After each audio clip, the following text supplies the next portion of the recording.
በዚች ቤተክርስቲያን ኢየሱስ ክርስቶስን በእናቱ ቅፍ እናየዋለን። ለምን ስጋው ደግሞ ማትቀርቡት? ኃጢአቴና በደሌ ብዙ ነው። ቆይ ትንሽ ነገር ትቀረኛለች፣ ቆይ ትንሽ ነገር ትቀረኛለች። ብዙዎቻችሁ እዚህ ያላችሁ ሰዎች ምን እንደሚቀር ትንሽ ነገር እድሜን ታውቀዋለህ። ልኩን አንድ ሰፈር ስትሄድ ውሻ መጥቶ ው እያለ ሲጮህብህ አንተም ዞረ ው የምትላለህ። በማን ነው የሚሳቀው? ኦርቶዶክስ ኢየሱስ ክርስቶስን አታውቅም ብሎ ሲናገር አንዳንድ ሰው ምን ያህል አላዋቂ እንደሆነ ይናገራል። ምን ያህል አላዋቂ እንደሆነ። ሰላም ለዝክረ ስምከ፣ ለስምህ መታሰቢያ እሰግድልሃለሁ ኢየሱስ።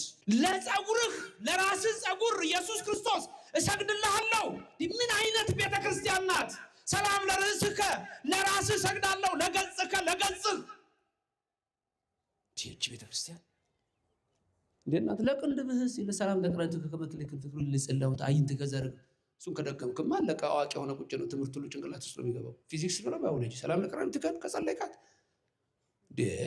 እናንተ ይገርማችኋል። ለጉንጭህ ክርስቶስ ለዚህ ለጉንጭ ሰላም ለመራቲከ ለዚህ ናፊከ ለአፍንጫ ለከናፍሪከ ለአስናኒከ ለአፉከ ኦርቶዶክስ ቤተክርስቲያን አረ የውዚ ለጣቶች ጥፍር ለአጽፋረ እዴከ ለእግር ጥፍር ለአጽፋረ እግርከ ኢየሱስ ሰግድልሃለሁ።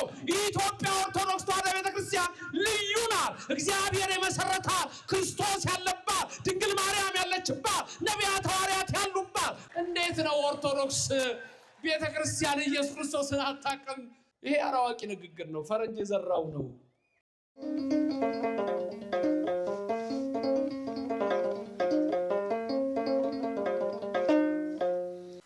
በስመ አብ ወወልድ ወመንፈስ ቅዱስ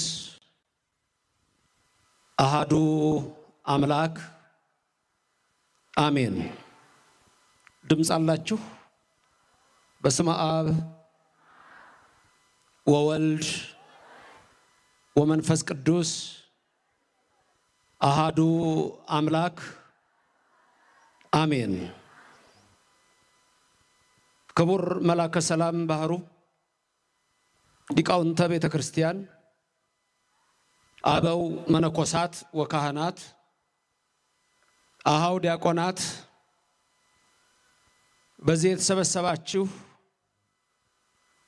የባህር ዳር ከተማ ነዋሪዎች፣ የቤተ ክርስቲያን ጌጦች፣ ምእመናን፣ ሰላም እግዚአብሔር ከሁላችን ጋር ይሁን። እንደምን አላችሁ? ሰማይን ያለ ምሰሶ ከነግሱ የዘረጋ ምድርንም በውሃ ላይ ያለ ካስማ ከነልብሱ ያጸና ደመናን ያለ ድምፅ የሚመራው አየርን ሳይታይ የሚያስጉዘው የሚታየውንም የማይታየውንም ሁሉ የፈጠረ የሰራዊት ጌታ እግዚአብሔር ከዘላለም እስከ ዘላለም ለስም አጠራሩ ክብር ምስጋና ይግባው። ረድኤተ እግዚአብሔርን አጋዥ በማድረግ ዛሬ በዚህ ቅዱስ ስፍራ የምንማርበት የትምህርታችን ኃይለ ቃል የሚሆነው ብርሃነ ዓለም ቅዱስ ጳውሎስ የገላትያ ሰዎችን ባስተማረበት ትምህርቱ ሲሆን ወንጌል አንድ ናት፣ የሚያጣምሟት ግን በስተዋል በሚለው ኃይለ ቃል እንማማራለን። ሰው ለሰው አስታዋሽ ነው። ሰው ለሰው አሳሳቢ ነው። በልቡና የሚያሳድር በአይምሮ የሚቀርጽ የባለቤት ሕያው እግዚአብሔር የምትሰሙትን ቃል ሁሉ በልቡናችሁ ጽላት ይጻፍላችሁ። ለእኔም ለምናገረው ማስተዋሉንና ምስጢሩን እንዲያድለኝ አንደበቴንም እንዲያከናውን የአምላክ ቅዱስ ፍቃድ ይሆን ዘንድ ሁላችሁም በጸሎት አስቡኝ። ይህ ቃል የሚሰማችሁ ሁሉ ሐሳብ ሕሊናችሁ በሰማያት ይኑር። ያላችሁበትን ስፍራም እወቁ። የጽድቅንም ቃል ደስ በሚያሰኙ ጆሮዎች አድምጡ። አንድም እንኳ በዚህ ቅጽር የራሱን ወሬ የሚያወራ ሰው ከቶ አይሰማ። ምድርን ባያት ጊዜ እንድትንቀጠቀጥ ለሚያደርጋት ደሴቶችንም ለሚያቀልጠው ኃያልና ብርቱ አምላክ ለሰራዊት ጌታ እግዚአብሔር ሁላችሁም ልቡናችሁን አስማርኩ።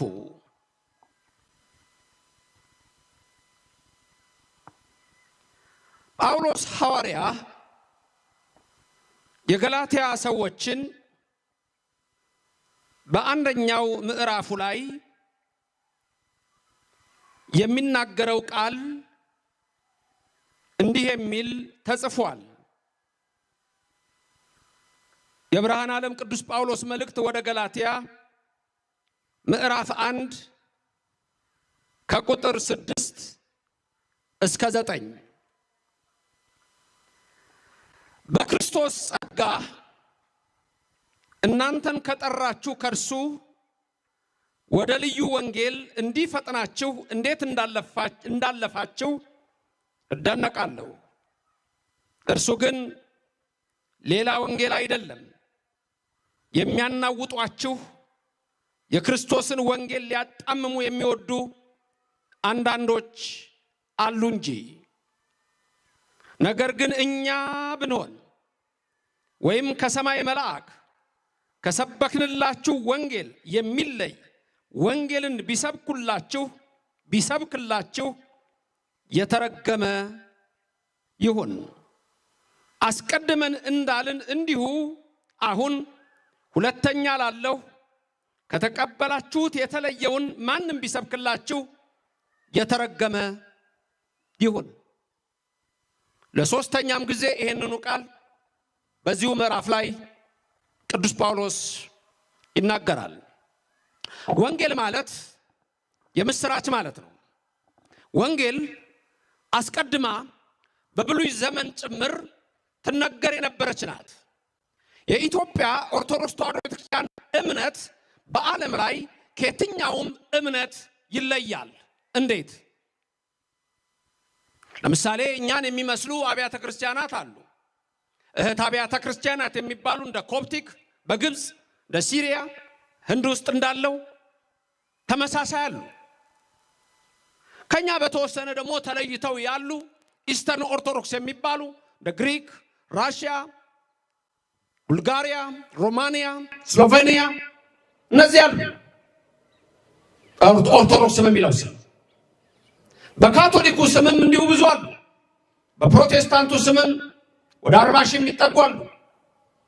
የኢትዮጵያ ኦርቶዶክስ ተዋሕዶ ክርስቲያን የእምነት ስርዓት እንዴት ይለያል ስንል የኛም አንዲት እምነት ነች ከመጀመሪያ ጀምሮ የተነገረች። ኤርምያስ ነቢይ በረከቱ ይደርብንና እንዲህ ይላል በኤርምያስ 6:16 መልካሚቱ መንገድ ወዴት እንደሆነ ጠይቁ፣ በእርሷም ላይ ሂዱ፣ ለነፍሳችሁ እረፍት ታገኛላችሁ ይላል። የመጀመሪያይቱ መንገድ የቷ እንደሆነ ጠይቁ ይላል። ስለዚህ የመጀመሪያ መንገድ አለች ማለት ነው። ኤርምያስን ያናገረ እግዚአብሔር እርሱ በመዋዕለ ሥጋዌው በዚህ ምድር ላይ ጌታችን አምላካችን ኢየሱስ ክርስቶስ በሚያስተምርበት ዘመን ደግሞ ምን አለ? በጠባቡ መንገድ ግቡ አለ። ወደ ሰፊው የሚሄዱ ደግሞ ብዙዎች ናቸው አለ። ልበ አምላክ ዳዊት ደግሞ በረከቱ ይደርብንና ገና በመጀመሪያው መዝሙሩ ላይ የመጀመሪያው አይደለም በቁጥር የመጀመሪያ እንዲሆን ተወስኗል። መዝሙር 1 ላይ ስለ ሁለት ነገር ይናገራል። ስለ ብፁዕና ስለ ኢብፁዕ። ከዛ ሁለቱም መንገዶች ያሳያል። ስለምትጠፋው መንገድ ይናገራል። ልብ በሉ 3 ጥቅስ ወሰድን። ኤርምያስ 6:16፣ ማቴዎስ 7:13፣ መዝሙረ ዳዊት 1 ስለ መንገድ ያወራል። እርግጥ ነው ዮሐንስ ወንጌላዊ ሲጽፍ በምዕራፍ 6 ላይ ጌታችን አምላካችን ኢየሱስ ክርስቶስ እርሱ ራሱ ሃይማኖት፣ እርሱ ራሱ እውነት፣ እርሱ ራሱ መንገድ መሆኑን ሲገልጽ ምን አለ? አነ ውእቱ ፍኖተ ጽድቅ ወሕይወት፣ እኔ ነኝ ሕይወት አለ አምላካችን። ለስም አጠራሩ ክብር ምስጋና ይግባው። እውነት፣ መንገድ፣ ሕይወት እኔ ነኝ ይላል። አሁን እዚህ ጋር ብርሃነ ዓለም ቅዱስ ጳውሎስ ያችን አንድ መንገድ ይነግራቸዋል። ያቺ አንድ መንገድ በሶስት ትከፈላለች። አንደኛ ሕገ ልቡና፣ ሁለተኛ ሕገ ኦሪት፣ ሶስተኛ ሕገ ክርስትና። ሕገ ልቡና ከአዳም እስከ ሙሴ፣ ሕገ ኦሪት ከሙሴ እስከ ዮሐንስ መጥምቅ፣ ሕገ ወንጌል ከዮሐንስ መጥምቅ በኋላ እስከ ምጽአት ሶስት ነች። አለቀ። በሶስቷ ደረጃ ነው ወደ መንግስተ ሰማያት የሚገባው። አሁን እቺ ሶስት ደረጃ ብትኖረው አንድ ሕፃን መጥቶ የመጀመሪያውን ደረጃ ይረግጣል። ሕገ ልቡና፣ ሁለተኛ እንደ ሕገ ኦሪት፣ ሶስተኛ ሕገ ወንጌል አለ። ከዛ ወደ እግዚአብሔር መንግስት ይገባል። ይሄ ነው ሶስቱ ደረጃ። መስቀል ዲያቆን ይይዛል?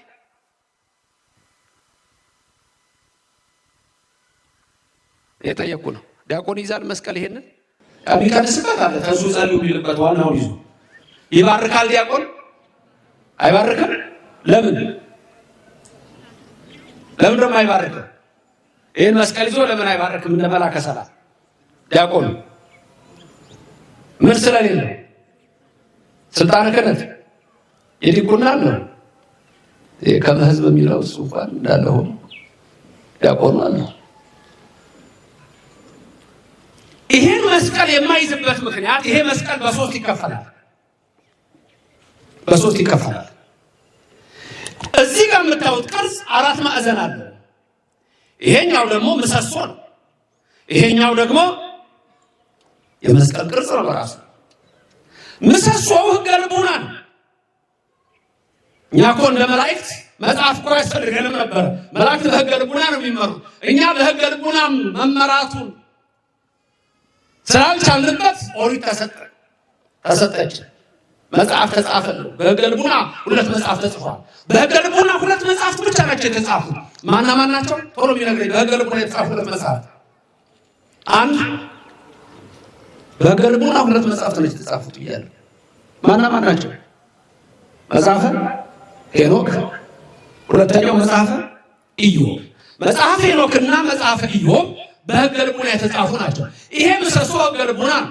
እቺኛዋ ከላይ የምታዩት ቅርጽ ደግሞ ይሄ ትውፊት ነው። ቄሱ ሲቀድስ ዋናው ቄስ ከንፍቁ ቄስ ይቀበላል። ንፍቁ ቄስ ከዲያቆኑ ሲቀበለው ሲሰጠው ምንድነው የሚለው? ዘአወፈየኒ አወፈይኩከ ይለዋል። የሰጠኝን ሰጠው ይለዋል። በኦርቶዶክስ ተዋሕዶ ቤተክርስቲያን አባቶች የሰጡን፣ ነቢያት የሰጡት ለሐዋርያት፣ ሐዋርያት የሰጡት ለሊቃውንት፣ ሊቃውንት የሰጡት ለዛሬ መምህራን እየደረሰ ዛሬ በኢትዮጵያ ኦርቶዶክስ ተዋሕዶ ቤተክርስቲያን ውስጥ በአንዲቷ ወንጌል ጸንተን በተጣመመው ሳይሆን በተበላሸው ሳይሆን በጸናው መንገድ በጠባቡ መንገድ ገብተን ጸንተን ለዘላለም የማትለወጠዋል የእውነት ወንጌልና ብርሃን ይዘን የተሰጠኝን ሰጠሁ በሚለው ዛሬ ለእኛ ጭምር የሚደርሰው ይሄ ነው። ክብርና ምስጋና ለሰራዊት ጌታ ለእግዚአብሔር ይሁን። ይሄ መስቀል 4 ቅርጿ የጽላት አምሳል ናት።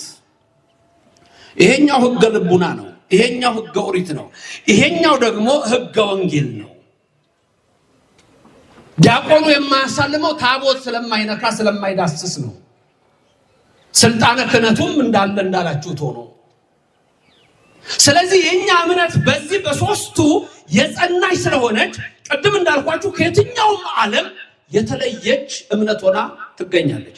በዓለም ላይ ቅዳሜና እሑድን ሰንበት የምታከብር ቤተክርስቲያን የኢትዮጵያ ኦርቶዶክስ ተዋሕዶ ቤተክርስቲያን ብቻ ነች።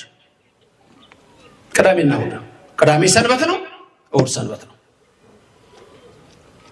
ከአባቶቻችን ጀምሮ የመጣው ያ ስርዓት ያ ሕግ ዛሬ ደረሳል።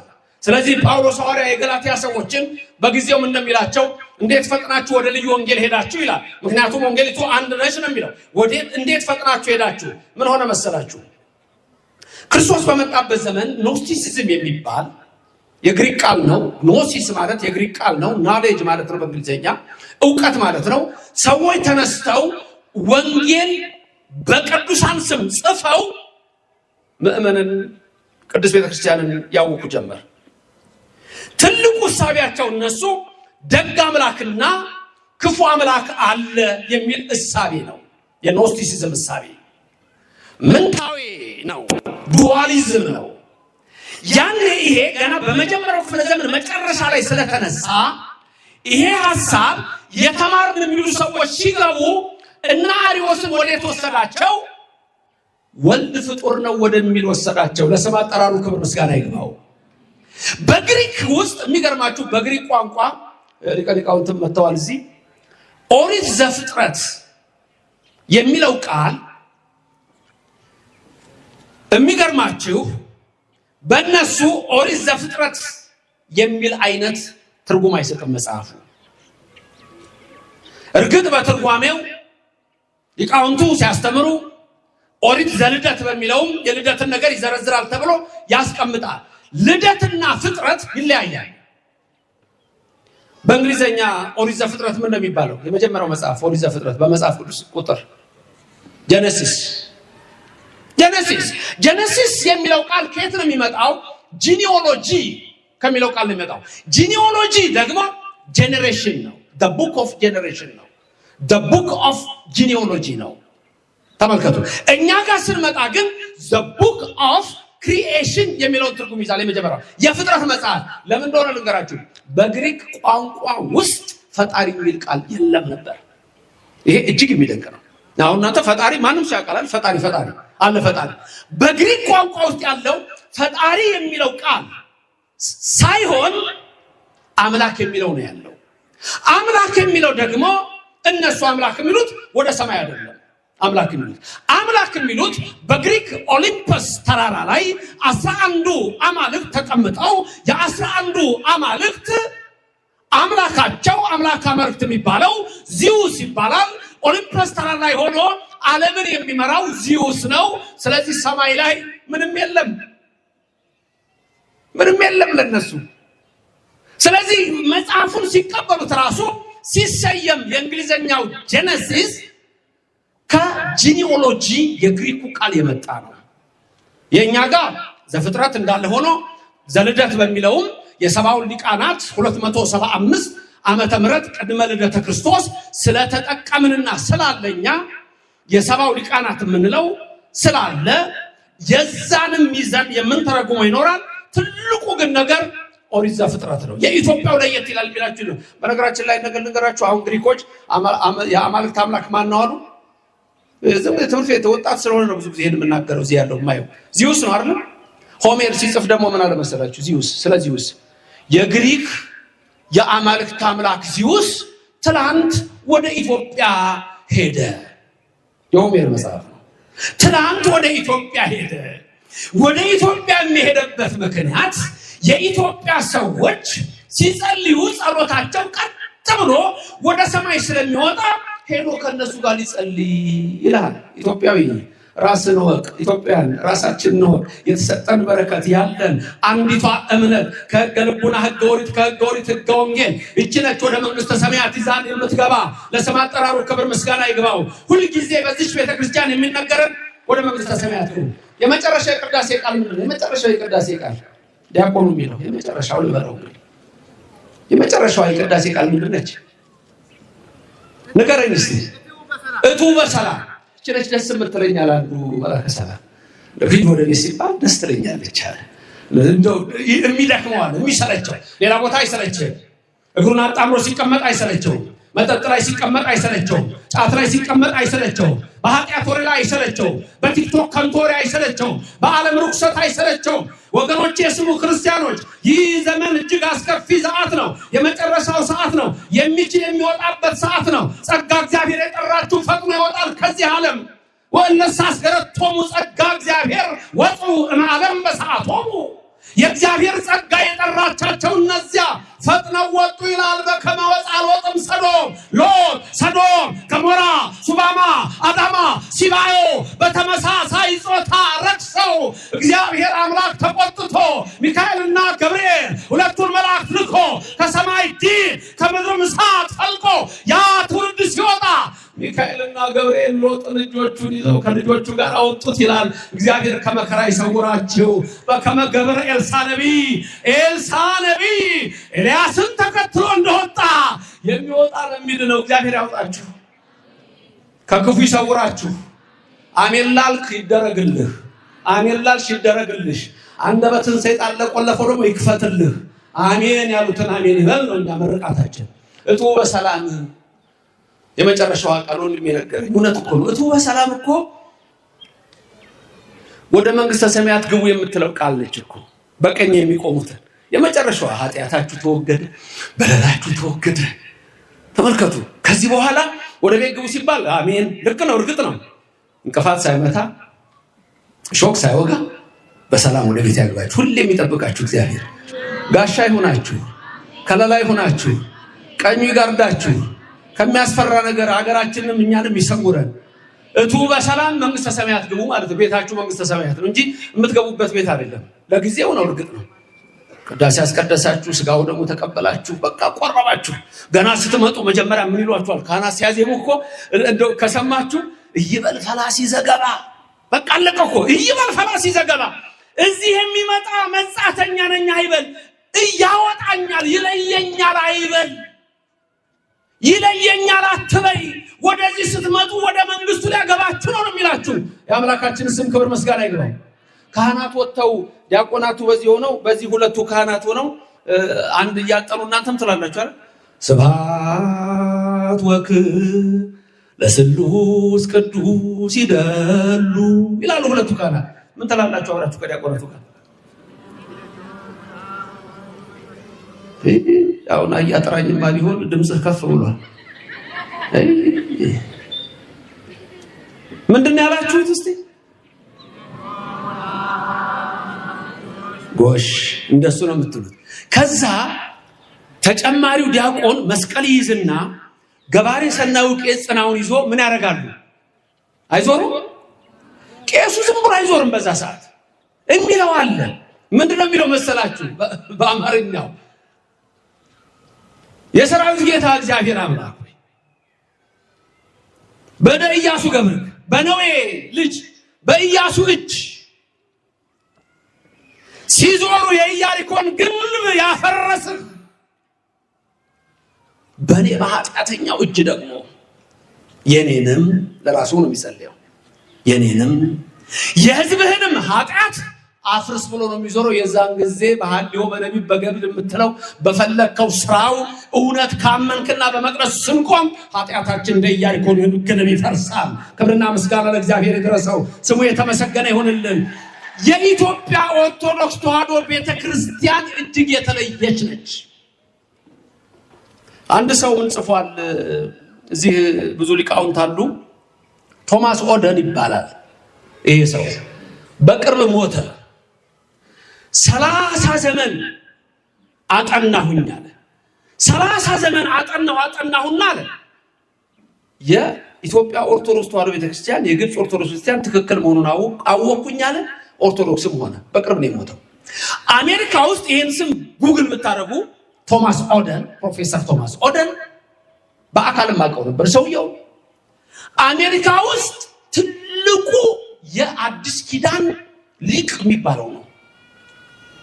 መጽሐፍ የአዲስ ኪዳን ሲጻፍ መጨረሻ የሚያርመው ትልቁ ሰው ነበረ በአሜሪካ ውስጥ። ምን አለ መሰላችሁ? የመጨረሻው መጽሐፍ እንዲህ ይላል። ድንገት ጉግል አድርጋችሁ ማግኘት የምትችሉ ከሆነ How Africa Shaped the Christian Mind ይላል መጽሐፍ። ጻፉ፣ ወጣቶች አላችሁ ብዙዎቹ ጻፉና ጉግል አድርጉና እዩ። ወይም ደግሞ ይሄ የደብሩ ዩቲዩብ ካለው በኋላ ላይ ገብታችሁ ብናገረው እንደገና ስሙ። How Africa Shaped the Christian Mind ነው የሚለው መጽሐፉ።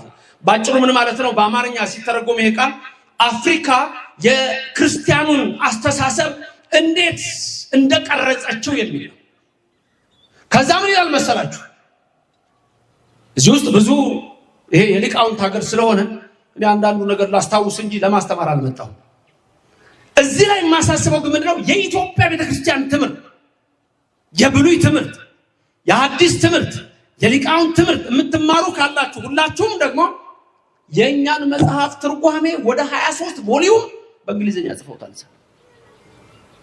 ትክክለኛ ቤተክርስቲያን በሚል የኢትዮጵያ ኦርቶዶክስ ተዋሕዶ ቤተክርስቲያን የምትነገር ናት። በዚህች እምነት ውስጥ ያደረገን እግዚአብሔር ስሙ የተመሰገነ ይሁን። ክብር ምስጋና ይግባው እግዚአብሔር። ታዲያ ዛሬ እኛ አናቀው አዞን አዳኝ የሚገላት ከባህር ወጣ ውሃ ጠማኝ ብላ ጨሌ ስትልስ ነው ይባላል። ባህር ውስጥ ነው ያለነው። ኢትዮጵያ የታደለች ሀገር ናት። የሊቃውንት ሀገር ናት። ያቺ እውነተኛይቱ ወንጌል ሳትበረስ ሳትሰረዝ ሳትደለዝ ዛሬ ድረስ ያለችው ቤተክርስቲያን ይህንን እውነተኛ እምነት ይዛ ነው። የገላትያ ሰዎች ግን ቅድም ባልኳችሁ ግኖስቲሲዝም በተባለው ወይም ኖስቲሲዝም በተባለው እሳቤ የሐሰት ወንጌል ጻፉ። ከተጻፉት የሐሰት ወንጌሎች መካከል ጋስፕል ኦፍ ጁዳ የይሁዳ ወንጌል ይባላል። እሱ ፍጹም የክርስቶስን አምላክነትና ክብር ለማጉደል ለስም አጠራሩ ክብር ምስጋና ይግባውና የተጻፈ መጽሐፍ ነው። ሁለተኛው ጋስፕል ኦፍ ጁዳ ከሚለው ቀጥሎ ጋስፕል ኦፍ ሜሪ ማግዳሌን የሚለው ማርያም መግደላዊት በሚል ስም ወንጌል ጽፈዋል። ያም እጅግ የተሳሳተ ነበር። ጋስፕል ኦፍ ቶማስ ይባላል። በጣም የተሳሳተ መጽሐፍ ነው። ስለዚህ ጳውሎስ ሐዋርያ የገላትያ ክርስቲያኖች ምንላቸዋል? እንዴት ነው ፈጥናችሁ ወደ ልዩ ወንጌል የሄዳችሁት? ወንጌሉ እኮ አንድ ነው፣ ግን የሚያጣምሟችሁ ወንጌሉን በራሳቸው መንገድ በገዛ ፍላጎታቸው ተረጎሙ ይላል። እቺ ወንጌል እኮ አስቀድማ ተሰብካለች አለ። ገና መጀመሪያ እኮ ነው ወንጌል ተሰበከው። አዳም ከኛ አንዳንዱ ሆነ የሚለው እኮ ገና ዘፍጥረት ምዕራፍ 3 ቁጥር 22 ላይ እኮ ነው። ያኔ እኮ ነው ለአዳም ቃል የገባለት እኮ ወንጌል ነው። በሐሙስ ዕለት ወበመንፈቅ ዕለት እትወለድ ሞለት ወለት ከሚለው ቃል እኮ ያኔ ነው የተነገረው። ከድንግል ማርያም መወለድ እኮ ያኔ ነው የተነገረው። ድንግል ማርያምን ያሰናዳት እኮ ያኔ ነው። ቅዱስ ያሬድ አንጽዮ ሥጋ አድር ላዕሌሃ ሲል እንደው ገብርኤል መጥቶ ሲያበስራት ነው ይላል። ወለድኩ ከሚለው ዛሬ ነው። ስለዚህ ጳውሎስ ሐዋርያ የገላትያ ክርስቲያኖችን ይገስጻል። ወደ ልዩ ወንጌል የሄዱትንም ካልተመለሱ 3 ጊዜ ነው የተረገመ ይሁን የተረገመ ይሁን የተረገመ ይሁን የሚለው። እናንተ ግን የተመረቀ ይሁን የተመረቀ ይሁን የተመረቀች ትሁን ከሚለው ናችሁና ለሥላሴ ክብርና ምስጋና ይድረሳቸው። በዚህች እምነት ያደረገን እግዚአብሔር ስሙ የተመሰገነ ይሁን። በዚሁ በገላትያ ምዕራፍ 3 ላይ እንዳልኳቸው አስቀድሞ እግዚአብሔር ስለተናገረ ምንድነው የሚለው? ለአብርሃም እግዚአብሔር አስቀድሞ ወንጌልን ሰበከለት ይላል። ለአብርሃም ወንጌል ተሰበከለት። ገላትያ ምዕራፍ 3 ላይ የምታገኙት ቁጥር 8 ላይ እግዚአብሔር አስቀድሞ ለአብርሃም ወንጌልን ሰበከለት ይላል። ብዙ ጊዜ ተሰበከለት፣ አንድ አይደለም። ለአብርሃም በዘር አሕዛብ ይባረካሉ ሲለው ወንጌል ነው። በተለይ አንድ ጊዜ 4ቱ ነገሥተ ኮሎዶ ጎሞር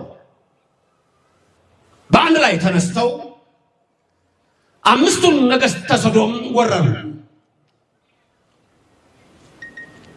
የዛን ጊዜ የአብርሃምን ዘመድ ሎጥን ጭምር ከብቶቹንም ማርከው አራቱ ነገሥተ ኮሎዶ ጎሞር 5ቱን ነገሥታት ድል መጥተው ዘርፈው ሄዱ። ወሬ ለአብርሃም መጣ። እንዲሆነ አሉት። አብርሃም በቤቱ ያሉትን ቆጠረ። ሄዶ ሎጥንም ሊመልስ ሄዶ እነዛንም ድል ሊመታ ስንት ሰው አገኘ? አብርሃም 318 ሰራዊት ይዞ 4ቱን ነገሥተ ኮሎዶ ጎሞር ድል ለማድረግ ሄደ። እውነት ነው፣ እግዚአብሔር ከሱ ጋር ነበረ። ዘመተ፣ እግዚአብሔር ድል ሰጠው። ከዛ በኋላ ሎጥንም ይዞ ተመለሰና መጣ።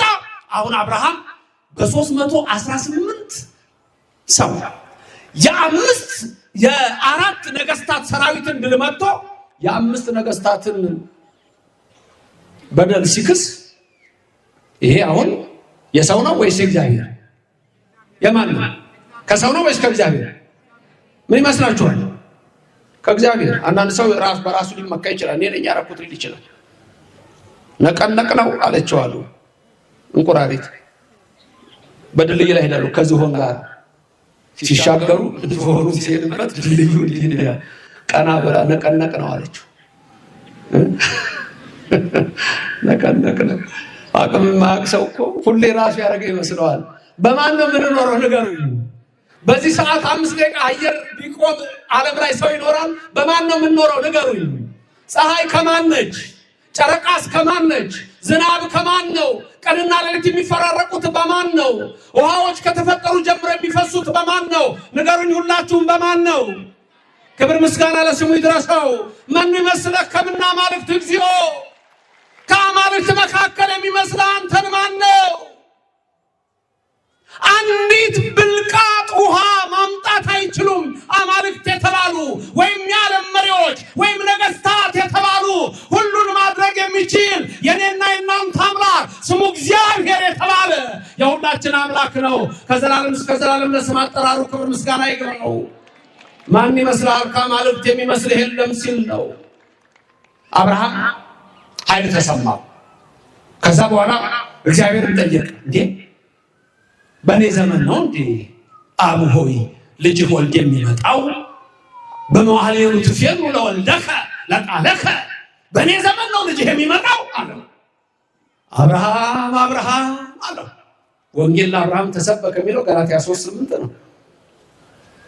አብርሃም አብርሃም ርቦ ዮርዳኖስን ተሻገርና ሂድ፣ ወደ ሳሌም ሸለቆ ሂድ፣ እዛ አንድ ሰው ታገኛለህ። ይህ በዘፍጥረት 14 የተጻፈ ታሪክ ሲሆን ቅዱስ ጎርጎርዮስ ደግሞ ካሉ ቅዳሴዎች በአንዱ በቅዱስ ጎርጎርዮስ ቅዳሴ ላይ ይሄ በደንብ ተጽፏል። በተለይ የሆሳዕና ዕለት ስታስቀድሱ ይህን ቅዳሴ ትሰማላችሁ። አብርሃም ዮርዳኖስን ተሻገረ። ከዚያ በኋላ ሄደ። በሳሌም ሸለቆ እንዲህ ብለህ ተጣራ ብሎት ነበር። የእግዚአብሔር ሰው ሆይ ብለህ 3 ጊዜ ተጣራ አለው። ወደዛ ወደ ገባ ወደ ሞሪያ። ከዛ በኋላ 3 ጊዜ ድምፁን ከፍ አድርጎ ተጣራ። የእግዚአብሔር ሰው ሆይ፣ የእግዚአብሔር ሰው ሆይ፣ የእግዚአብሔር ሰው ሆይ ብሎ ተጣራ። የዛን ጊዜ መላ ሰውነቱ ጸግር የተመላ አንድ ታላቅ ሰው በዚያ ወጣ። ይህ ታላቅ ሰው ህብስተ አኮቴ ጽዋ በረከት ይዞ ህብስተ በረከት ጽዋ ይዞ በዛ ሰዓት ለአብርሃም መጣ፣ ተገለጠለት። ወንጌል ለአብርሃም ተሰበከች የሚለው ጳውሎስ ይህን ስለሚያውቅ ነው።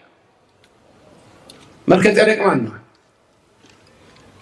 በአይሁድ ዘንድ ቁጥር የለውም፣ አባት እናት የለውም ይላል ቅዱስ ጳውሎስ በዕብራውያን 7። አባትና እናት የሉትም ማለት መልከጼዴቅ ቁጥሩ ከአይሁድ አይደለም፣ ከኛ ወገን ነው። እሱ ከአይሁድ ወገን አይደለም። ህብስተ አኮቴት ጽዋ በረከት ይዞ የተቀበለው አብርሃምን ያ መልከጼዴቅ ቁጥሩ ከዚህ ነው፣ ከካም ልጅ ነው። ሞሪያ ተራራ ነው ሄደው። የሞሪያ ተራራ ኋላም ለንግስት ሳባ ሶሎሞን እንደ ኤምባሲ እንደ ዛሬ ኤምባሲ ለሚባለው ለእሷ የሰጣት ነው። ያ ቦታ በጠቅላላ ጥንት በኢትዮጵያን የተያዘ ነው። ጌታ የተጠመቀበት፣ ጌታ የተሰቀለበት፣ ጌታ የተቀበረበት፣ ዮሐንስ መጥምቅ የሚያስተምርበት በጠቅላላ የኢትዮጵያ ቦታ ነበር። በጠቅላላ ይሄን ደግሞ በዚያው ዘመን የነበረ ሰው ጽፎ አስቀምጦታል። ያ ሙሉ ዶክመንት አለኝ። በዛው ዘመን የነበረ ሰው በሄደበት ሁሉ ያገኛቸው የነበሩት ኢትዮጵያን ነበር። ያ ቦታ ኢትዮጵያን ነበር። ቆስጠንጢኖስ ከነገሰ በኋላ ቅድስት እሌኒ ስትመጣ ግን በተለያየ እየሰፋ ሲሄድ የኛም ቦታ ለቀቀን። በቅርብ ጊዜ ግን በጣም የደነቀኝ ናሽናል ጂኦግራፊ በሰራው ዶክመንተሪ ላይ እዛ ላይ ምን አድርጎ አስቀምጧል? በ17ኛ ክፍለ ዘመን ኢትዮጵያን ግብር መክፈል አቅቷቸው ያን ቦታ ሌሎች ወሰዱት ተብሎ ተጽፏል። ያሳዝናል። እኛ እኮ እግዚአብሔር የሰጠን ክብር ታላቅ ነበር። እርስ በርሳችን ብንስማማ፣ እርስ በርሳችን ብንዋደድ፣ እርስ በርሳችን ብንፈቃቀር፣ የዓለም ርኩሰት ብንተወው፣ ሁላችንም ያን የቀደመ ክብራችንን ብናይ፣ ዛሬ ያለው የተራ ሰዎች አስተሳሰብ የጄኔራል ዶቦኖ ጽሑፍ፣ የጣሊያን ጽሑፍ፣ የእንግሊዝ ጽሑፍ እሱ ዛሬ አውቆን እርስ በርሳችን ተከፋፍለን እንጂ የኛ አንድነትና ክብራችን ሲጸና ያን እግዚአብሔር እንዳለው እስከ ታላቁ ተራራ ድረስ የምንከብር ሰዎች ነን። የሚረግጥ የሚሰፍር ሕዝብ የተባለው ይህ ሕዝብ ነው። ለስም አጠራሩ ክብር ምስጋና ይግባው። ማንነትን ካላወቅ አላወቅም፣ ካወቅከው ታውቃለህ። ወገኖቼ መልከጼዴቅ አሜሌክ ህብስተ አኮቴን ጽዋ በረከት ይዞ መጣ ማለት ወንጌል ብልጭ ብላ ታየች፣ አዲስ ብልጭ ብላ ታየች ይላል። ለአብርሃም ተሰበከለት ያኔ። ከዚህ ወንጌል እንዴት ፈጥናችሁ ሄዳችሁ? ለዛሬው ምሳሌ እንማረግላችሁ እንዴት ወንጌልን ወይም መጽሐፍ ቅዱስን እንደሚያጣምሙ መዝሙረ ዳዊት 86 ይሆናል። መዝሙረ ዳዊት 86 ላይ እዛ ላይ ምንድነው የሚለው? ስልካችሁ ላይ መጽሐፍ ቅዱስ ያላችሁ በአማርኛው በእንግሊዘኛው ታያላችሁ።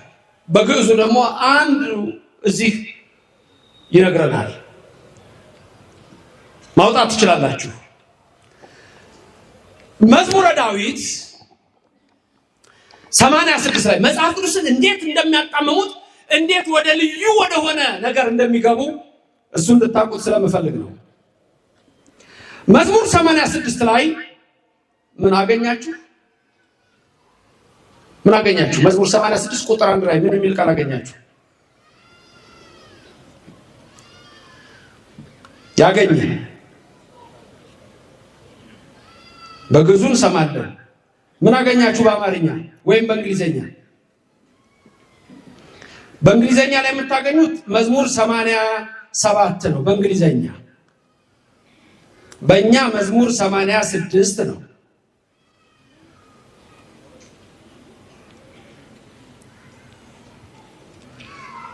በአማርኛ ያገኘ ቶሎ ድምፁን ከፍ አድርጎ የሚነግረኝ የለም?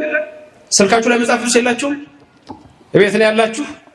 እሺ መጽሐፍ ቅዱስ ያላችሁ እስቲ ምልክት ስጡኝ። እቤታችሁ መጽሐፍ ቅዱስ ያላችሁ? እቤታችሁ መጽሐፍ ቅዱስ ያላችሁ? እሺ የሌላችሁ መጽሐፍ ቅዱስ ቤታችሁ የሌላችሁ?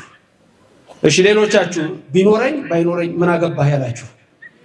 እንደሱ ነው ታዲያ። እጅ ካላወጣችሁ ታዲያ ምን ልበላችሁ? እሺ መዝሙር 86 ቁጥር 1 በአማርኛ ያገኘ ከዚህ ከሊቃውንቱ ልትሰሙ ነው ከመምህሮቻችሁ ከካህናቱ። እሺ ምን አገኘ አባቴ? እዚህ ነግረውኛል እሳቸው። አንተ እጅን ያወጣው ምን አገኘ? ድምፅን ከፍ አድርገህ ና እስቲ ፈጠን ብለህ ና ወደዚህ ና ፈጠን ብለህ አይዞህ ና ግድ የለም ና። ባለ ነጠላው መጣ። እሺ ያኛውን ነበር ያልኩት አንተ ና። እሺ በእንግሊዘኛው ያገኘ አንድ ሰው መዝሙር 86 ቁጥር 1 እንግሊዘኛው ላይ ሳም 87 verse 1 ምን አገኘ አባቴ? መዝሙር 86 ቁጥር 1 በአማርኛው ምን አገኘ? አቤቱ ጆሮን ወደ እኔ አዘንብል። አይመስለኝም እሱ ስገምት። አሁን ያለው ስንት ላይ ነው? መዝሙር 86 87 አድርገው። ስልክ ላይ አይደል ያለው? 87 አድርገው። እንዲሁ እንዳደናበሩን ይኖራሉ። እነሱ ጽፈውት ነው እንዴ?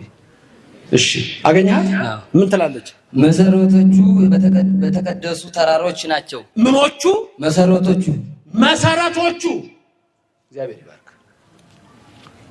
ምኖቹ ነው ያለ? መሰረቶቹ። እንግሊዘኛውስ ምን እንደሚለው?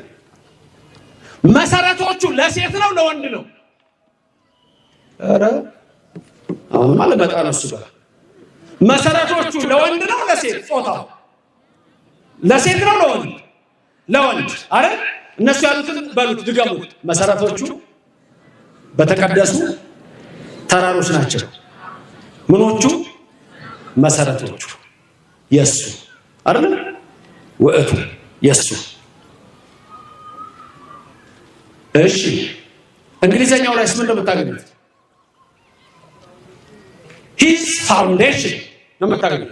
his foundation his second person singular gender male his foundation። እናንተ እጅ ያለው አማርኛ መጽሐፍ በግርማዊ ቀዳማዊ አፄ ኃይለ ሥላሴ ዘመንም የግዕዙ ይጻፍ ተብሎ ሊቃውንት ተሰብስበው፣ የዛሬ ሊቃውንት እንግዲህ በጣም ማሰብ ያለባቸው ነገር በዛ ዘመን የነበሩ ሊቃውንት ተሰብስበው ጻፉ ሲባሉ ዘመኗ ትንሽ የእንግሊዝ ዳንስ የገባችበት ዘመን ስለነበረ የእንግሊዘኛው መጽሐፍ ቅዱስ ጋር የሚመሳሰለው እጃችሁ ያለው እንጂ ከግዕዙ ጋር አይመሳሰልም። አያችሁ እንዴት እንደተጎዳን ተመልከቱ። አሁን መሰረቶቹ በተቀደሱ ተራሮች ናቸው ይላል እንግሊዘኛው። his foundation ነው የሚለው on the holy mountains, his foundation on the holy mountains። ልክ አማርኛው ጋር አንድ አይነት ነው። መሰረቶቹ በተቀደሱ ተራሮች ናቸው። ድንገት በዚህ ሶሻል ሚዲያ ውስጥ እቤት ሆናችሁ የምትከታተሉ በሌላም እምነት ያላችሁ ሰዎች አስተውላችሁ ስሙ። እንዴት ዓለም እንደጠፋን መነግራችሁ። ጳውሎስ ሐዋርያ ስለምንድን ነው ወደ ልዩ ወንጌል ፈጥናችሁ ሄዳችሁት ያለውን ልንገራችሁ። ተጣምሮ የተቀመጠ። እኛ ግን ይሄንን ቃል ግዕዙን ብንፈልግ ነሐሴ 7 ነው። ይሄንን መስማክ ምን ነው ሊቃውንት ስማ ነሐሴ 7 ነው። ነሐሴ 7 ሌላም ጊዜ ይባላል። መሰረታቲያ ውስተ አድባር ቅዱሳን አንድ ዲያቆን አለ ይሄንን የሚለው አለ። አሁን በዜማ አለ። እስቲ አንድ ዲያቆን እስቲ ካለ መሰረታቲያ ውስተ አድባር ቅዱሳን ያበድሩን እግዚአብሔር ይሄው እስቲ እኮሽ አባቴ። አሁን እኛ በዜማ እንለዋለን፣ በትርጓሜ እንለዋለን። ብንፈልግ በስድስት ነው የምንተረጉመው። አሁን ታላቁን ሊቅ አሁን እዚህ ጋር ጥቼ ሊቀሊቃውን ስማ እኮ ነው ይሄንን ተርጉሙ ሊብላቸው በስድስት በአስር ይተረጉሙላቸዋል። እኛ የታደልን መምህራንን ያላሳጣ ሊቃውንትን ያላሳጣ አመስግኑት። እግዚአብሔር የተመሰገነ ይሁን። ሊቀ ዲያቆናት መሰረታቲያ ውስተ አድባር ቅዱሳን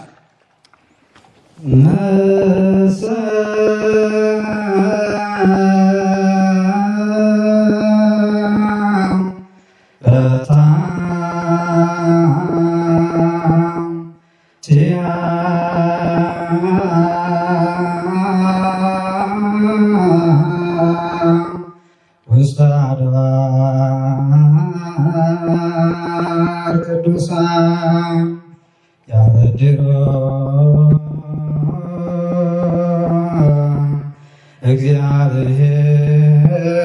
እግዚአብሔር ለአናጸጽ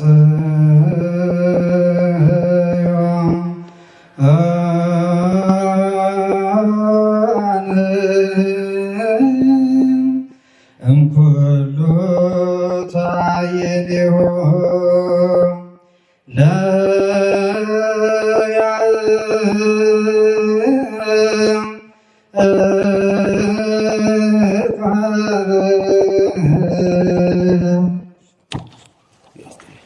ዝማሬ ቃለ ሕይወት ያሰማል። ዝማሬ ብላት ያሰማል።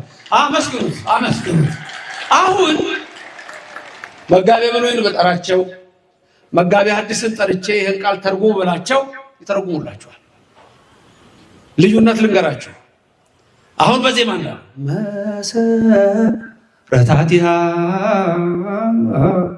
ውስተ አድባር ቅዱሳን ሁሌ ነው የምንለው። መሰረታቲሃ መሰረታቲሁ አይደለም፣ መሰረታቲሃ ነው። ሂስ ፋውንዴሽን አይደለም፣ ሄር ፋውንዴሽን ነው። ተመልከቱ እንዴት እንደሚወላገድ። ድንግል ማርያምን ዝም ብለው የሚጠሏት እንዳይመስላችሁ።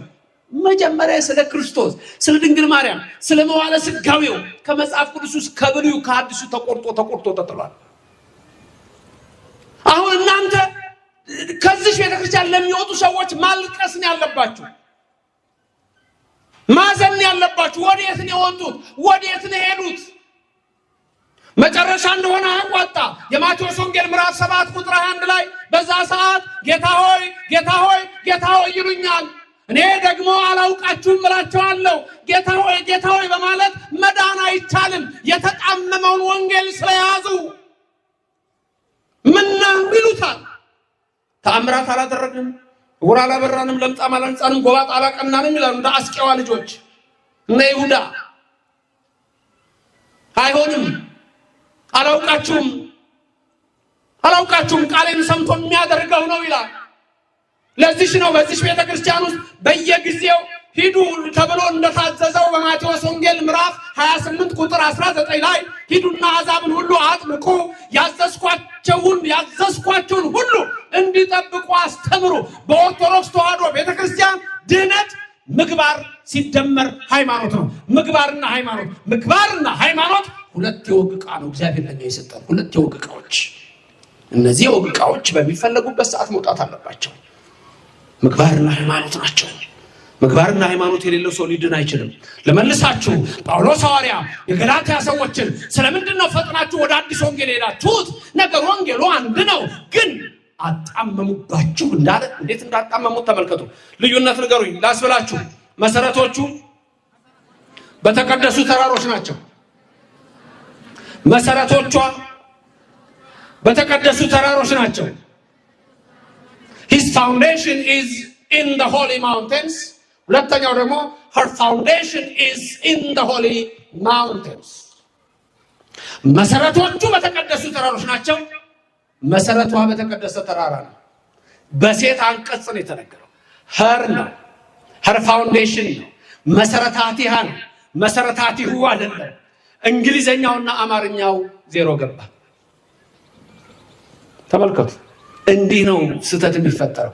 ለዚህ ነው የኢትዮጵያ ኦርቶዶክስ ተዋሕዶ ቤተክርስቲያን ሊቃውንት እዚህም ያላችሁ የብሉይ መምህራን፣ የሐዲስ መምህራን፣ ሌሎችም የሊቃውንት መምህራን ሁላችንም ብንሆን የግዕዙ ወደ አማርኛ የሚተረጎምበት ሙሉ በሙሉ መፈቀድ እና መሰራት አለበት። እንዲህ ነው ሰው የሚወድቀው። መሰረቶቹ አሁን ምንድነው እንደዛ ቢባል ችግሩ ካላችሁ መጀመሪያ ትክክለኛ ትርጉም አይደለም። ቆይ እኔ አንድ ጊዜ የውጭ ሀገር ሰው ነው እርግጥ his foundation is in the holy mountain የሚለው ምንድነው አልኩት። መሰረቶቹ በተቀደሱ ተራሮች ነው የሚለው። እስቲ እናንተ ምን ትላላችሁ? መሰረቶቹ በተቀደሱ ተራሮች የማ መሰረት የማ መሰረት ነው በተቀደሱ ተራሮች የሚኖረው? እኛ አሁን ተሰማችሁት መሰረታቸው ውስጥ አድባር ቅዱሳን ብለን የያዕቆብ ድንኳኖች እንዴት እንደሚወድ ከገጠሩ ከተማ ያለ በትርጉም የሚነገረውን ቤተ መቅደስ ልንል እንችላለን፣ ቤተ ክርስቲያን ልንል እንችላለን። እመቤታችንን ደግሞ እናመጣለን። ተመልከቱ። መሰረቶቿ የሚለው አንዱ ትርጉም ለእመቤታችን ነው። የሚነገረው በሴት አንቀጽ ነው። ቤተ ክርስቲያን በወንድ አንቀጽ ነው የምትነገረው፣ በሴት አንቀጽ በምንድን ነው? ሰላም ለከ ቅዱስ ቤተ ክርስቲያን፣ ሰላም ለከ ቅዱስ ቤተ ክርስቲያን ነው። ሰላም ለኪ ቅዱስ ቤተ ክርስቲያን፣ ሰላም ለኪ ቅዱስ ቤተ ክርስቲያን። ቄሶስ ሲል ሁል ጊዜ ንስግድ ካለ በኋላ ሰላም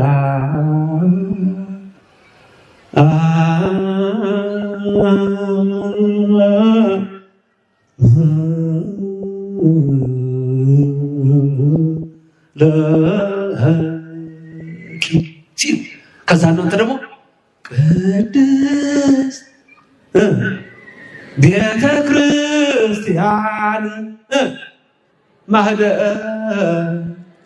መለኮት ትላታለች ቤተ ክርስቲያን። ቅድስት ቤተ ክርስቲያን ማህደረ መለኮት ነው የምንላት። አንቺ ነች፣ ክርስቶስ አንተ ነው። አይ ኦርቶዶክሶች እናት እኮ አላችሁ። ቅድስት ቤተ ክርስቲያን እናታችሁ፣ መንግስተ ሰማያት እናታችሁ። መንግስተ ሰማያት የምታስገባ መርህ ለመንግስተ ሰማያት መሰረታት ውስጥ አድባር ቅዱሳን ድንግል ማርያም ከላይ ጀምራ ከአበው የመጣች ንጽሕት ዘር መርገመ ሥጋ መርገመ ነፍስ ያለካ አልኪ ነውር የተባለች ምንም የሌለብሽ ንጽሕት አዳራሽ፣ የሚልኪያስ አዳራሽ፣ ንጹሕ የሰርግ ቤት የተባለች ያቺ ንጽሕት ዘር አዳም ሲወድቅ አልወደቀች፣ በአዳም አብራክ ሆና አለፈች። ወደ አቤል አልሄደችም፣ ዘር ሳይተካ ይሞታል። ወደ ቃየል አልሄደችም፣ ነፍሰ ገዳይ ነው። በሴም አለፈች፣ ኋላ በኢያቄም አብራክ፣ መጨረሻም በሐና ማህፀን ነሐሴ 7 ቀን ተጸነሰች። ግንቦት 1 ቀን ከፀሐይ የምታበራዋል ድንግል ማርያምን እግዚአብሔር ሰጠን። ስሙ የተመሰገነ ይሁን። ድንግል ማርያም የስለት ልጅ ናት። ለማ ለሐናና ለኢያቄም ለአዳምና ለሔዋን ነው መጀመሪያው። እነሱ ናቸው የተሳሉት። የአዳምና የሔዋን የስለት ልጅ ነች። ያ ስለት ነው ራሱ ሲወርድ ሲዋረድ ኢያቄምና ሐና ጋር የመጣው። መሰረታቲያ ውስጥ አድባር ቅዱሳን ይሄ ነው። መሰረቶቿ በተቀደሱ ተራሮች ናቸው። ቅድስት ቤተክርስቲያን ሰላም ለኪ። ተመልከቱ። ለቤተክርስቲያን ይሆናል፣ ለእመቤታችን ይሆናል። መንግስተ ሰማያትን እኮ እናታችን ነው የምንለው። ተመልከቱ። ውጭ ሀገር ይሄል ማርያም እናቴ ቤተክርስቲያን እናቴ ምን አለና ደግሞ የለም። ስለዚህ ወዴት መጡ? ፌሚኒዝም የሚል ኮንሰፕት መጣ። ሴቶች ፓትሪያርካል በሆነ ሶሳይቲ ተጨቁነናል አሉ። ስለዚህ እኛም ሴቶች መብት አለን። የፓትሪያርካል ሶሳይቲ የአባት አገዛዝ የወንድ አገዛዝን ማጥፋት አለብን አሉና ጭልጥ ብለው ወደ አጋንንታዊ ስርዓት ገቡ። ለምን የላቸውም? ስካሌለው ሰው ወደማይሆን አቅጣጫ ሄዳል። ቅድስት ቤተክርስቲያን ሲጀምር ልዩ ናት። የኢትዮጵያ ቤተክርስቲያን ያልኳቸው በሕገ ልቡና፣ ሕገ ኦሪት፣ ሕገ ወንጌል ተቀርጻ ያለች አንዲት እምነት ነው እግዚአብሔር የሰጠን። እነሱ ግን ጠፉ። ወደ ልዩ ወንጌል ፈጥነው ሄዱ። ወንጌሉ ያዝልናል አሉ። ለሴቶችም ወደማይሆን አቅጣጫ ገቡ። ለምን? አንቺ የሚሉት እናት የላቸውም። ድንግል ማርያምንም በ1517 በጀርመኒ ላይ 1517 ስሟ በጸሎት እንዳይጠራ ተወሰነ። ስለዚህ ከመጽሐፍ ቅዱስ ውስጥ መሰረቶቹ አሉና የድንግል ማርያም ክብሯ እንዳይነሳ በሴት አንቀጽ ስለሆነ መሰረታቲ የሚለውን መሰረታቲው ወደሚል፣ መሰረቶቿ የሚለውን መሰረቶቹ ወደሚል፣ her foundation is in the holy mountains የሚለውን his foundation ብለው ለወጡት። አያችሁ? ለዚህ ነው የጠፉት። ምለው ነገር ግን እየገባችሁ ነው እንዴ? ምለው ነገር እየገባችሁ ነው? ማውራው ይገባችኋል? እሺ ከገባችሁ ሰየው። ላጠቃልል ነው ትምህርት ወደ መጠቀር ጨርሻው ላይ ነው። ግን እዚሁ መዝሙር ላይ ዝቅ ብለን ደግሞ ሌላ ቃል አለ። እምነ ጽዮን የሚል ቃል አለ። ይብልሳ ወብእሲ ተወልደ በውስቴታ የሚል ቃል አለ። ይሄን ቃል አማርኛው ላይ ችግር የለውም ታገኙታላችሁ። አማርኛው ላይ እንግሊዘኛው ላይ ግን አታገኙትም። ስለዚህ እንግሊዝኛ መጽሐፍ የሚጠቀም የውጭ ሀገር ሰው እቺ ቦታ አያውቃት። ተመልከቱ። እምነ የሚለው ቃልና እምነ የሚለው ቃል ልዩነት አለው። ጠብቆ እምነ ሲሆን እናታችን ነው። እምነ ሲሆን ግን ፕሪፖዚሽን ነው። ፕሪፖዚሽን ነው፣ አገባብ ነው። ትርጉሙም ከየሚል ትርጉም ሊኖረው ይችላል። በብዙ ሊፈታ ይችላል። እዚህ ጋር ግን ቀጥሎ ላስብላችሁ። ሰው እናታችን ጽዮን ይላል። በምንድን ነው የምትሰሙት ቋንቋ? የትኛው ነው በደንብ የምትሰሙት? አማርኛ ነው? እሺ ከኔ ቀጥላችሁ በሉ። ሰው እናታችን ጽዮን ይላል፣ በውስጧም ሰው ተወለደ። ቃሉ ግን ይገርማል አይደል? ሰው ምን ይላል? እናታችን ጽዮን በውስጧም ሰው ተወለደ። ይደንቃል እኮ ስታዩት። ሰው እናታችን ጽዮን ይላል፣ በውስጧም ሰው ተወለደ። ይሄ ሚስጥረ ስጋዌ ነው። ሰው እናታችን ጽዮን ይላል። እሺ ጽዮን ኢየሩሳሌምን ጽዮን ልንል እንችላለን። ዋናው ግን እዚህ ጋር ስናመጣ ይሄ መዝሙር በነገራችን ላይ መዝሙር 86 ስለ ሶስት ነገር ይነገራል። ሲጀምር ገና ስለ ትሩፋን ሊሆን ይችላል፣ ስለ እመቤታችን አለ፣ ስለ ምዕመናንም አለበት ብሎ ነው የሚጀምረው የአባቶቻችን ትምህርት። ሰው እናታችን ጽዮን ይላል፣ በውስጧም ሰው ተወለደ የሚለው ቃል ዝም ብላችሁ ስታዩት ስለ ድንግል ማርያም ሊሆን ይችላል አይችልም? ይችላል አይችልም? ይችላል። ምክንያቱም ሰው እናታችን ጽዮን ይላል፣ ድንግል ማርያም በውስጧም ሰው ተወለደ፣ ከስጋዋ ስጋ ከነፍሷ ነፍስ ተነስቶ ወልድ ከድንግል ማርያም ተወለደ። ተመልከቱ። ወደዚህ እንመጣለን። መሰረቶቿን ከላይ አመጣ ነገረን። ከዛ በኋላ እሷ ደግሞ ወልድን እንደምትወልደው ተነገረ። ይሄን ቃል እንግሊዘኛው ላይ ምን ብለው እንደተረጎሙት ልንገራችሁ። ሰው እናታችን ጽዮን ይላል፣ በውስጧም ሰው ተወለደ የሚለውን እኛ እምነ ጽዮን ይብ ሰብ ወብእሲ ተወልደ በውስቴታ የሚለውን እነሱ ምን አደረጉት? እምነ ጽዮን የሚለውን ፍሮም ዛይን አሉ። ተመልከቱ። ፍሮም ዛይን ካለ ምን ሊሆን ነው? ከጽዮን እናታችን ጽዮን ይላል የሚለው እንግሊዘኛው ላይ አታገኙት። እንደዚህ ነው ነገር የተበላሸው። እንደዚህ ነው እምነት የጠፋው። ዝም ብሎ እንዳይመስላችሁ። ለዚህ ነው የኢትዮጵያ ኦርቶዶክስ ተዋሕዶ ቤተክርስቲያን ምዕመናን የግዕዙን ትምህርት መማር ማወቅ መመርመር ወደ መምህራን ወደ ሊቃውንት እየቀረቡ ማወቅ ያለባቸው ሁሉም ሰው ማወቅ ነበረበት ግዕዝ ሁሉም ሰው ያውና አንዳንዴ ገርመኛል አንድ ቀን ዋሽንግተን ዲሲ የአንድ ፕሮፌሰር አለ ካቶሊክ ዩኒቨርሲቲ ኦፍ አሜሪካ ክላሱን እንዳይለት ጋር ነጮቹ ቁጭ ብለው ግዕዙን ወደ እንግሊዘኛ እንዴት አድርገው እንደሚተረጉሙት ግዕዙን እኔ እኮኛ ምን ሆነናል ነው ምለው አንዳንዴ ምን ሆነናል ስለዚህ ዝም ብለን የምንኖርበት ዘመን አይደለም ቤተክርስቲያናችንን እንወቅ እምናውቃት ደግሞ እንዲሁ ዝም ብሎ በዛ እየዞሩ ባለ ነገር ሳይሆን ወደ ውስጧ ገብተን ነው ወደ መምህራን ተጠግተን ነው ምንድነው የሚለውን ማወቅ ነው ጳውሎስ ሐዋርያ የገላትያ ክርስቲያኖችን የራሳቸውን ነገር ባለማወቃቸው ወደ ሌላ በመሄዳቸው እነሱንም ገስጾ ልዩ ወንጌል የሚያስተምሩትንም የተረገሙ ይሁኑ ብሎ ከአንዴም 3 ጊዜ ይናገራል መርገም ይደርስባቸዋል ወንጌል የሚያጣምም ሰው መጨረሻው ፎርምኔ ነው ከኔ ወግዱ ነው ታምር ሰራው ለምጻነጻው ጎባጣ ቀና አይሰራም ስለዚህ ወደ ልዩ ወንጌል ፈጥናችሁ አትሸጋገሩ ይላል ወንጌሉን እኮ ይዘውታል ግን አውቁት የኢትዮጵያ ኦርቶዶክስ ተዋሕዶ ቤተክርስቲያን ወንጌሉን ቅድም እንዳልኳችሁ በንባብ ብቻ ሳይሆን በትርጉም በድጓው በዜማ በማህሌቱ በቅኔው ይሄ ነው ሀብታችን እነሱ መጽሐፍ ቅዱስ ይዘዋል ግን ውስጡ ተጣሞ ተሰጥቷቸዋል እዛ ጋር ኢየሱስ ክርስቶስ አለ ያውቁት በአፄ ፋሲል ዘመን የነበረ የሆነ አንድ ታሪክ ብዙ ወላይ ይናገራሉ አፄ ፋሲል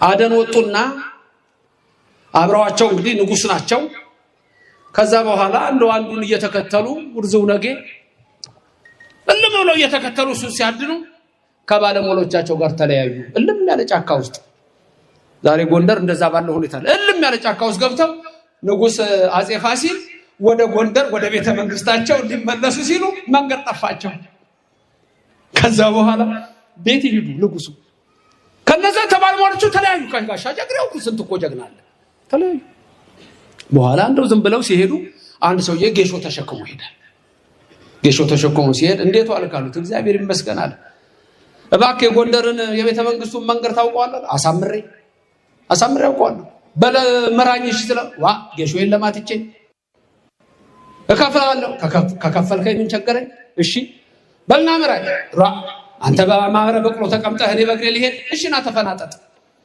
ንጉስ ፋሲል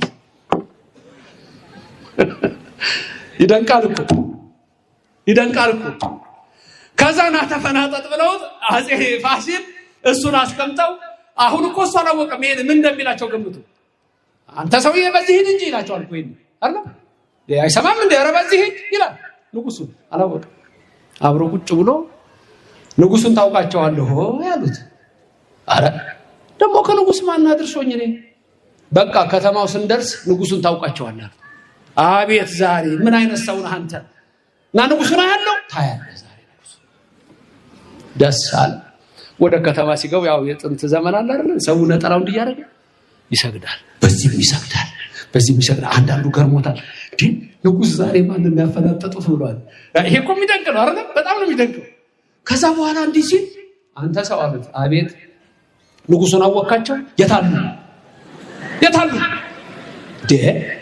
ሰው የሚያደርገውን ታያለህ አሉት አዎ እና ታዲያ አሁንስ አሉት እንግዲያውማ ወይ ካንተ ወይ ከኔ እንደገርማል እኮ መጽሐፍ ቅዱስ ተሸክሟል ኢየሱስ ንጉሱ አለ ዛላ አያውቀውም የተጣመመ ነው የያዘው ኢየሱስ ክርስቶስ የሌለበት የለም ብዙዎች ዛሬ ከእውነተኛይቱ መንገድ ከዚች የወጡበት ምክንያት ይሄ ነው ወገኖቼ ስለዚህ ጳውሎስ ሐዋርያ ስለምንድነው ወደ ልዩ ወንጌል ፈጥናችሁ የምትሄዱት ይላል የኢትዮጵያ ኦርቶዶክስ ተዋሕዶ ቤተክርስቲያን ምእመናን በዚህም አይደለም በመላው ዓለም ያላችሁ ወጠቅላላ እምነታችሁን ወቋት እኛ እኮ ኢየሱስ ክርስቶስን እኔ የሚደንቀኝ ብዙ ሰው ተነስቶ ኦርቶዶክስ ኢየሱስ ክርስቶስን አታውቅም ብሎ ሲናገር አንዳንድ ሰው ምን ያህል አላዋቂ እንደሆነ ይናገራል ምን ያህል አላዋቂ እንደሆነ አታውቅም እንዴት ነው የማታውቀው? እሱ ምኑን አውቆ ነው? ምኑን አውቆ ነው? እኛ ጋር የመጀመሪያው መልክዓ ኢየሱስ ምን ብሎ ነው የሚጀምረው? የመጀመሪያው ሲጀምር መልክዓ ኢየሱስ ምንድን ነው የሚለው? ይኸው ከዛ እየነገረኝ ነው አንዱ ሰላም ለዝክረ ስምከ ይላል። ሊለው ነበር እንደውም ሰላም ለዝክረ ስምከ፣ ለስምህ መታሰቢያ ሰላም እሰግዳለሁ ነው። እሰግድልሃለሁ ኢየሱስ። ቀጥሎስ ለስርተ ርእስከ ነው። ለጸጉርህ ለራስህ ጸጉር ኢየሱስ ክርስቶስ እሰግድልሃለሁ። ምን አይነት ቤተክርስቲያን ናት? ሰላም ለርእስከ፣ ለራስህ እሰግዳለሁ፣ ለገጽከ ለገጽህ። እቺ ቤተክርስቲያን እንደናት ለቅንድብህ ሲል ሰላም ለቅረንትከ ከመክለክ ፍቅሩ ለጸላው አይንት ከዘርግ እሱን ከደገምክማ አለቀ። አዋቂ የሆነ ቁጭ ነው ትምህርት ሁሉ ጭንቅላት ውስጥ ነው የሚገባው። ፊዚክስ ነው ባዮሎጂ። ሰላም ለቅረንትከ ከጸለይካት እናንተ ይገርማችኋል። ለጉንጭህ ክርስቶስ ለዚህ ለጉንጭ ሰላም ለመራቲከ፣ ለዚህ ለአናፊከ፣ ለአፍንጫ፣ ለከናፍሪከ፣ ለአስናኒከ፣ ለአፉከ ኦርቶዶክስ ቤተክርስቲያን አረ የውዚ ለጣቶች ጥፍር፣ ለአጽፋረ እዴከ፣ ለእግር ጥፍር፣ ለአጽፋረ እግርከ ኢየሱስ ሰግድልሃለሁ። የኢትዮጵያ ኦርቶዶክስ ተዋሕዶ ቤተክርስቲያን ልዩ ናት። እግዚአብሔር የመሰረታት ክርስቶስ ያለባት ድንግል ማርያም ያለችባት ነቢያት ሐዋርያት ያሉባት በዚህች እምነት ያደረገን እግዚአብሔር ስሙ ለዘላለም የተመሰገነ ይሁንልን። እንዴት ነው ኦርቶዶክስ ቤተክርስቲያን ኢየሱስ ክርስቶስን አታውቅም? ይሄ አራዋቂ ንግግር ነው፣ ፈረንጅ የዘራው ነው። ስለዚህ በእምነታችን ጸንተን እንድንኖር የአምላካችን የእግዚአብሔር ቅዱስ ፍቃድ ይሆንልን። ታድላችኋል፣ መቼም ታድላችኋል ኦርቶዶክሳውያን። እንደናንተ ማይታደላለ። ቤተልሔም እዚህ አለች። ክርስቶስ እናቱን ድንግል ማርያም የምታዩበት ድንግል ማርያም እቅፍ ሆኖ ሰብአ ሰገል ሰገዱለት ይላል። ለ2 ዓመት ሕፃን ሲሰገድ አይገርማችሁ? አውቀዋል እነሱ። ለ2 ዓመት ሕፃን እኮ ነው የሰገዱት። 3 ነገስታት ያልታደሉት ቀርተዋል። ከመንገድ ወደ 9 የሚሆኑ ተመልሰዋል። የደረሱት 3ቱ ናቸው። ዕጣን፣ ወርቅ፣ ከርቤ ሰግደው ለኢየሱስ ክርስቶስ በእናቱ እቅፍ። በዚች ቤተክርስቲያን ኢየሱስ ክርስቶስን በእናቱ እቅፍ እናየዋለን። ለስም አጠራሩ ክብር ምስጋና ይግባው። ያ ነው ምልክታችን፣ ያ ነው ድህነታችን። ወገኖቼ ቀራንዮ ብትሄዱ አለ ኢየሱስ ክርስቶስ። ቃና ዘገሊላ ሰርግ ቤት እንደውም ይሄ ሰሞኑ ሁሉ ባለፈው ዘመነ መራዊ ነበር። አሁን ወደ ቅበላው ልንሄድ ነው እንጂ አይደለም። በስዶኪማስ ቤት ድንግል ማርያም አለች። የሚገርማችሁ እሱ ጋም እንዴት እንዳጣመሙት ኦብእሲቶ የሚለውን የግዕዝ ቃል እናቴ ሆይ የሚለውን በክብር እንግሊዘኛው ላይ ብትመለከቱ በጣም ነው የምትደነግጡት። አንድ እንግሊዘኛ መጽሐፍ ቅዱስ ምን ይላል መሰላችሁ? ስናት ዩር ቢዝነስ፣ ስናት ዩር ቢዝነስ ይላታል። እንደው ክርስቶስ ይሄን ይላል። ሌላ ቀርቶ እናት አባትን አክብር ብሎ ትእዛዝ የሰጠ ኢየሱስ ክርስቶስ እንዲህ ይላል። ስምዖን ነገሩ ተናግሮታል። ያ ሽማግሌ ሲታደስ በነፍስሽ ሰይፍ ያልፋል አላት። እንደዚህ እኮ ናቸው ሰይፎች፣ አንደበታቸው የተለቀቀ ለሰው ክብር የሌላቸው። አንዳንዴ እንደው ትልልቅ ሰዎችን እያነሱ የሚሳደቡ የሉ። እነዛ ማለት ተመረቁ ማለት ነው። እነዛ ሰዎች ተመረቁ። በባለጌ አፍ መሰደብ እኮ በረከት ነው፣ በረከት ነው። ከየት ይገኛል? አይገኝም። አንዳንድ ሰዎች ይገርሙኛል መልስ ለመስጠት ሲሞክሩ የሚያሳዝኑ። አሁን ውሻ ቢጮህባችሁ ምጮህ እስቲ። ውሻ አንድ ሰፈር ስትሄድ ውሻ መጥቶ ው እያለ ሲጮህብህ አንተም ዞረ ው የምትላለህ። በማን ነው የሚሳቀው? ከለባት እኮ ነው የሚለው፣ ሌላ ነገር እኮ የለውም። አገቱን እኮ ነው እንዴ ከለባት። ኦርቶዶክሳውያን በእምነታችን ንጽና። በኑሯችሁ በህይወታችሁ በ3 መንገድ ልንገራችሁ። በስጋ በነፍስ በመንፈስ። እቺ ቤተክርስቲያን እናንተን ታበለጽጋለች፣ ታኖራለች። በመንፈስ በነፍስ በስጋ። በዚህ በ3 ወገን ነው። አሁን የእግዚአብሔር ቃል ሰጥ በ3 ወገን ነው ወደ እናንተ የሚላከው። በነፍስ ለድህነት፣ በስጋ ለበረከት፣ በመንፈስ ለቅድስና ለቀድሶተ ሥጋ ወነፍስ ወመንፈስ ነው የሚለው ቅዳሴያችን፣ ሕጋችን፣ ስርዓታችን። ነፍስ በደመ ነፍስ ሊተረጎም ይችላል። ነፍስ መንፈስ በደመ ነፍስ ሊተረጎም ይችላል። እንደገና ደግሞ በአካባቢያችን ባለው መንፈስ ደስ አላለኝ የሚለው በሱ ልንወስደው እንችላለን። እናንተ የታደላችሁ ናችሁ። ኑሮ መሯል። ምንድነው የሚለው? 2 ዓሣ 5 እንጀራ የሚያበረክተው አምላክ አለ አይደለም?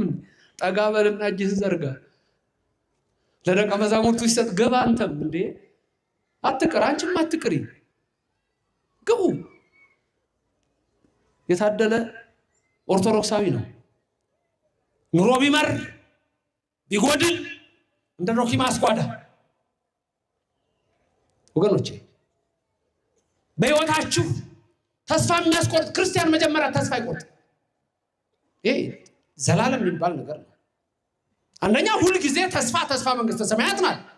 በሌላው ግን በእያንዳንዱ እንቅስቃሴያችን በመናደርገው ነገር ሁሉ የእግዚአብሔር በረከት ለኛ ነው የሚገባው። በሶስት መንገድ ነው የእግዚአብሔር በረከት እንደ ዝናብ በእናንተ ላይ የሚወርደው፣ በነፍሳችሁ፣ በስጋችሁ፣ በመንፈሳችሁ። አሁንም በነፍስም በስጋም በመንፈስ እግዚአብሔር ያክብራችሁ፣ የልባችሁን ይፈጽምላችሁ። በቅድስና ህይወት ውስጥ መመላለስ ማለት ይሄ ነው። ስለዚህ ሁላችሁም ወደ ኃያሉ አምላክ ወደ ኢየሱስ ክርስቶስ ቀርባችሁ ወደ ስጋውና ወደ ደሙ መምጣት አለባችሁ። እሱ ነው ማህተሙ፣ እሱ ነው መጨረሻው። ህብስተ ሕይወት ዘላለም፣ የዘላለም ህይወት የምትወርሱት በዛ ነው። አሁን ቅድም ስለሌሎች እንዴት ከአንዲቱ እምነት እንደወጡ ጳውሎስ የነገርን ተነጋግረናል። በዚህ ቤተክርስቲያን ውስጥ ያለን ሰዎች ደግሞ ምንድነው የሚቀረን? ምንድነው የሚጎለን?